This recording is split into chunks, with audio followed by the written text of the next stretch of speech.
ಇದೇ ತಾಲೂಕಿನ ಉಳಿಯಾರ್ ಹೋಬಳಿ ವೈಸಲಕಟ್ಟೆ ಗ್ರಾಮದ ವಾಸಿ ಗಿರೀಶ ಸನ್ನಾಪು ರಂಗಪ್ಪ ಅಂತಕ್ಕಂಥವರು ಆ ಒಂದು ಫಲಾನುಭವಿಗಳು ಏನು ಮರೇನೋಡು ಸರ್ಕಾರಿ ಸರ್ವೆ ನಂಬರ್ 5ರಲ್ಲಿ ಉಳುಮೆ ಮಾಡಿದ್ರು ಅವ್ರನ್ನ ಸುಮಾರು 5 ವರ್ಷಗಳಿಂದ ಅವರು ಆ ಭೂಮಿಗೆ ಬರದಂತೆ ತಡೆ ಹಿಡಿದು ಆ ಇಡೀ ಭೂಮಿಯಲ್ಲಿ ಆ ಇಡೀ ಸರ್ವೆ ನಂಬರ್ ಇರ್ತಕ್ಕಂಥ 106 ಎಕರೆ ಭೂಮಿಯನ್ನ ಒಡೆಯಲು ಮತ್ತು ಅವರಿಂದ ಕಿತ್ತುಕೊಳ್ಳಲು ಭೂ ರೈತರಿಂದ ಕಬಳಿಸಲು ಆ ಗಿರೀಶ ಅಂತಕ್ಕಂಥವರು ಇವತ್ತು ಒಂದು ಭೂಮಾಲೀಕತ್ವವನ್ನು ಅವರು ಭೂಮಾಫಿಯವನ್ನ ಮಾಡ್ತಾ ಇದ್ದಾರೆ. ಈ ಭೂಮಾಫಿಯ ಮಾಡ್ತಕ್ಕಂಥ ಗಿರೀಶ್ ರವರು ಏನು ಮರೆನೋಡಲ್ಲಿ ವಾಸವಾಗಿರ್ತಕ್ಕಂಥ ಎಲ್ಲ ಜಾತಿಯ ಬಡವರ ಭೂ ರೈತರ ಜಮೀನನ್ನು ಕಬಳಿಸಿ ಪ್ರಯತ್ನ ಮಾಡಿರ್ತಕ್ಕಂಥವನು. ಅಲ್ಲಿರ್ತಕ್ಕಂಥ ಭೂ ರೈತ ಫಲಾನುಭವಿಗಳು ದಿನಾಂಕ 11/1/2023 ಅವರ ಜಮೀನಿಗೆ ಹೋಗಿ ಏನಾದರೂ ಮಾಡಿ ಸರ್ಕಾರದಿಂದ ನಾವು ಆ ಭೂಮಿಯನ್ನು ಮಂಜೂರು ಮಾಡಿಸ್ಕೋಬೇಕು ಅನ್ನೋದ್ರ ಬಗ್ಗೆ ಗಮನ ಹರಿಸಿ ಅವರವರ ಜಾಗದಲ್ಲಿ ಹೋಗಿ ಉಳುಮೆ ಮತ್ತು ಗಿಡ ಕೀಳಲು ಹೋದಾಗ ಸದರಿ ಗಿರೀಶ ಸನ್ನಪ್ಪ ರಂಗಪ್ಪ ವೈಸಲಕಟ್ಟೆ ಇವರು ಇದು ನಮ್ಮ ಜಮೀನು, ಯಾವುದೇ ಕಾರಣದಿಂದ ನೀವು ಯಾರು ಇಲ್ಲಿ ಬರ್ಕೊಡ್ದು ಅಂತಕ್ಕಂಥ ದಿಮಾಕಿನ ಮಾತನಾಡುತ್ತಾ ಅವರಿಗೆ ಜಾತಿ ನಿಂದನೆ ಮಾಡಿ ಪ್ರಾಣ ಬೆದರಿಕೆ ಮಾಡಿ ಅವ್ರನ್ನ ಅಲ್ಲಿಂದ ಓಡಿಸೋಂಥ ಕೆಲಸವನ್ನು ಮಾಡಿ ಸುಮಾರು ವರ್ಷದಿಂದ ಅವರು ಜಮೀನನ್ನ ಉಳುಮೆ ಮಾಡಿದಂಥ ಒಂದು ಪ್ರಭಾವ ಅವ್ರ ಮೇಲೆ ಬೀರಿ ಅವ್ರನ್ನ ಜಮೀನಿಂದ ದೂರ ಇಟ್ಟಿದ್ದಾನೆ. ಆದ್ರಿಂದ ತಾವು ದಯಮಾಡಿ ಸರ್ಕಾರ ಈ ಬಗ್ಗೆ ಇಲ್ಲಿರ್ತಕ್ಕಂಥ ತಾಯಿಂದಾರವರು ಅವ್ರಿಗೂ ಕೂಡ ಇವರು ಅಲ್ಲಾಗಿರ್ತಕ್ಕಂಥ ಮನಸ್ಥಿತಿಯನ್ನ ತಾಯಿಂದಾರರ ಗಮನಕ್ಕೆ ತಂದು ಅವರಿಗೆ ಮನವಿ ಕೂಡ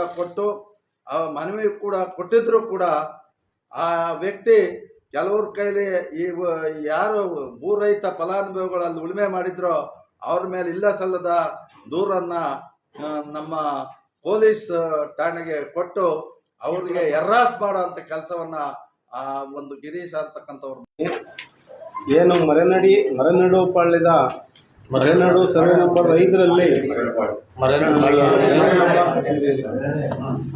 ಪರಿಶಿಷ್ಟ ಜಾತಿ ಪರಿಶಿಷ್ಟ ವರ್ಗ ಹಿಂದುಳಿದ ವರ್ಗದ ಬಡ ಜನರು ರೈತರು ಸಾಗುವಳಿ ಮಾಡ್ಕೊಂಡು ಬರ್ತಾ ಇದ್ದಾರೆ 30-40 ವರ್ಷದಿಂದ. ಅವರನ್ನ ಒಕ್ಕಲೆಬ್ಬಿಸಿ ಪ್ರಭಾವಿ ಮೇಲ್ವರ್ಗದ ಸಮುದಾಯದ ಒಬ್ಬ ವ್ಯಕ್ತಿ ಜಮೀನನ್ನು ಕಬಳಿಸೋದಕ್ಕೆ ಪ್ರಯತ್ನ ಮಾಡ್ತಾ ಇದ್ದಾರೆ ಅಂತ ತಿಳಿದು ಬಂದಿದೆ. ತಕ್ಷಣ ಜಿಲ್ಲಾಧಿಕಾರಿಗಳು ಸ್ಥಳ ಪರಿಶೀಲನೆ ಮಾಡಿ AC ಅವರು ಸ್ಥಳ ಪರಿಶೀಲನೆ ಮಾಡಿ ನಮ್ಮ ಸಮಾಜದ ಏನು ರೈತರಿದ್ದಾರೆ ಬಡವರು ಅವರಿಗೆ ಈ ಜಮೀನನ್ನು ಕಾನೂನುಬದ್ಧವಾಗಿ ಮಂಜೂರು ಮಾಡೋದಕ್ಕೆ ಕ್ರಮ ತಗೋಬೇಕು.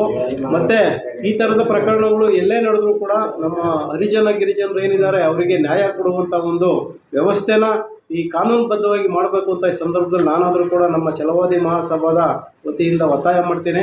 ಜೊತೆಗೆ ಇಂಥ ಅನೇಕ ಭೂಮಾಫಿಯ ನಮ್ಮ ತಾಲೂಕಲ್ಲಿ ತಲೆ ಎತ್ತುತ್ತಾ ಇದ್ದಾವೆ.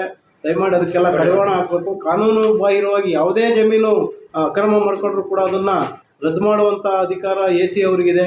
ಕಾನೂನು ಪ್ರಕಾರ ನಮ್ಮ ದಲಿತರಿಗೆ ಏನು ಅನ್ಯಾಯ ಆಗಿದೆ ಅವರಿಗೆ ನ್ಯಾಯ ಒದಗಿಸ್ಬೇಕು ಅಂತ ನಾನು ಈ ಸಂದರ್ಭದಲ್ಲಿ ಈ ಪತ್ರಿಕಾ ಹೇಳಿಕೆ ಮೂಲಕ ಒತ್ತಾಯ ಮಾಡ್ತೀನಿ. ಮರೆನಾಡು ಗ್ರಾಮದ ಸರ್ವೆ ನಂಬರ್ 5ರಲ್ಲಿ ಸುಮಾರು 916 ಎಕರೆಗಿಂತ ಹೆಚ್ಚು ಏನು ಸರ್ಕಾರಿ ಗೋಮಾಳ ಇರುತ್ತೆ. ಆ ಜಾಗದಲ್ಲಿ ಏನು ಬಡ ಕುಟುಂಬಗಳು ಭೂ ರೈತರು ಏನು ಜಮೀನನ್ನು ಉಳುಮೆ ಮಾಡ್ಕೊಂಡು 30-40 ವರ್ಷದಿಂದ ಇಟ್ಕೊಂಡಿದ್ರು. ಅಂಥ ಜಮೀನನ್ನು ಪ್ರಭಾವಿ ಏನು ದಲ್ಲಾಳಿಗಳೇನು ಇಟ್ಕೊಂಡಿದ್ದಾರೆ ಈ ತಾಲೂಕಿನಲ್ಲಿ ಏನು ಬಗರ್ಕೊಂ ಸಮಿತಿ ಮತ್ತು ಸರ್ಕಾರಿ ಜಾಗಗಳನ್ನು ಕಬಳಿಸೋ ಅಂಥ ವ್ಯಕ್ತಿಗಳು ಸುಮಾರು ಕಡೆ ಉಟ್ಕೊಂಡಿದ್ದಾರೆ. ಬಡವರು ಏನು ಗೈಕೊಂಡು ಇದ್ದಂಥ ಜಮೀನುಗಳನ್ನ ಅವ್ರಿಗೆ ಪ್ರಾಣ ಬೆದರಿಕೆ ಮತ್ತೊಂದು ಆಮಿಷ ಒಡ್ಡಿ ಬೇರೆ ಬೆಂಗಳೂರು ಮತ್ತು ಬೇರೆ ಬೇರೆ ಮೂಲಗಳಿಂದ ದಲ್ಲಾಳಿಗಳನ್ನ ಕರ್ಕೊಂಬಂದು ಅದಕ್ಕೆ ಲಕ್ಷಾಂತರ ರೂಪಾಯಿ ಹಣ ಕೊಟ್ಟು ಖರೀದಿ ಮಾಡಿ ವ್ಯವಹಾರ ಮಾಡೋಂಥ ಕೆಲಸಗಳನ್ನ ನಡೀತಿದ್ದಾವೆ. ಅದೇ ರೀತಿ ಇಲ್ಲಿ ಸರ್ಕಾರಿ ಮರೆನಾಡು ಗ್ರಾಮದಲ್ಲಿ ಈ ಘಟನೆ ನಡೆದಿರೋವಂಥದ್ದು ನಮ್ಮ ಬಡ ರೈತರಿಗೆ ಭೂ ರೈತರಿಗೆ ಅನ್ಯಾಯ ಆಗಿದೆ. ಇದೇ ವೈಸಲಕಟ್ಟೆ ಗಿರೀಶ್ ಎಂಬ ಪ್ರಭಾವಿ ವ್ಯಕ್ತಿ ಈ ಕೆಲಸ ಜನನಾಯಕ ಅಂತ ಹೇಳ್ಕೊಂಡ್ಬಿಟ್ಟು ಅವರು ಪ್ರಭಾವಿ ಯಾವುದೋ ಒಂದು ಪಕ್ಷದಲ್ಲಿ ಗುರುತಿಸ್ಕೊಂಡಿರೋ ಅಂತ ವ್ಯಕ್ತಿ ಆಗಿದ್ದಾರೆ. ಆದ್ರೂ ಸಹ ಇವರು ಏನು ಫಲಾನುಭವಿಗಳು ಉಳುಮೆ ಮಾಡಿರೋ ಅಂಥದ್ದನ್ನ ಅವ್ರ ಹತ್ರ ನೇರವಾಗಿ ಆ ಜಾಗ ಕಾಲಿಡ್ದಂಗೆ ಈ ಥರ ಮಾಡ್ತಾರಂಥದ್ದು ಈ ಒಕ್ಕಲೆಬ್ಬಿಸುವಂಥ ಕೆಲಸನ ಈ ವ್ಯಕ್ತಿ ಮಾಡ್ತಿದ್ದಾನೆ. ಈ ಕೂಡಲೇ ತಹಶೀಲ್ದಾರ್ ಇರ್ಬೋದು, AC ಇರ್ಬೋದು, DC ಅವರು ಕಟ್ಟುನಿಟ್ಟಿನ ಕ್ರಮವನ್ನು ಜರುಗಿಸಿ ಈ ತಾಲೂಕಿನಲ್ಲಿ ನಡೀತಾರಂಥ ಭೂ ಮಾಫಿಯಾಕ್ಕೆ ಕಡಿವಾಣ ಹಾಕಬೇಕಾಗತ್ತೆ. ಮತ್ತು ಇಲ್ಲೇನು ಜಿಲ್ಲಾಧಿಕಾರಿಗಳು ಈಗೇನು ಬಗರ್ಹುಕುಂ ಸಮಿತಿ ಇನ್ನೇನು ಕೆಲವೇ ದಿನಗಳಲ್ಲಿ ಪ್ರಾರಂಭ ಆಗುತ್ತೆ. ಅಂಥ ಸಂದರ್ಭದಲ್ಲಿ ಭೂ ರೈತರು ಏನಿದ್ದಾರೆ, ಬಡವರು, ಎಲ್ಲ ಜನಾಂಗದವರು, ಅಂಥವ್ರಿಗೆ ಗುರುತಿಸಿ ಕೊಡೋ ಅಂಥ ಕೆಲಸನ ಆಗ್ಬೇಕು ಭೂಮಿ ಹಂಚಿಕೆ ಮಾಡ್ಬೇಕಾರೆ.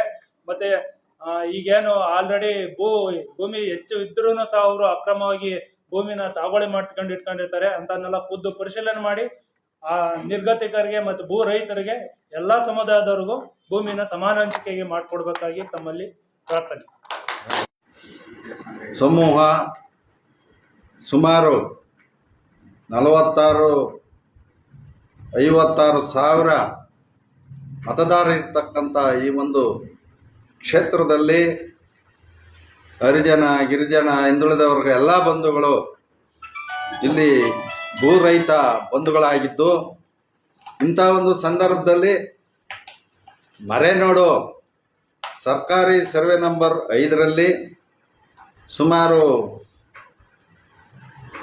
ಎಕರೆ ಭೂಮಿ ಇದ್ದು, ಆ ಭೂಮಿಯಲ್ಲಿ ಹರಿಜನ, ಗಿರಿಜನ ಮತ್ತು ಹಿಂದುಳಿದ ವರ್ಗದ ಕೆಲವು ಭೂ ರೈತರು ಬಗರ್ಹುಕುಂ ಸಾಗುವಳಿನ ಸುಮಾರು 20-30 ವರ್ಷಗಳಿಂದ ಮಾಡ್ಕೊಂಡು ಬಂದಿದ್ದು, ಆ ಒಂದು ಬಗರ್ಹುಕುಂ ಜಮೀನನ್ನು ಉಳುಮೆ ಮಾಡ್ತಾ ಇದ್ದಂತಹ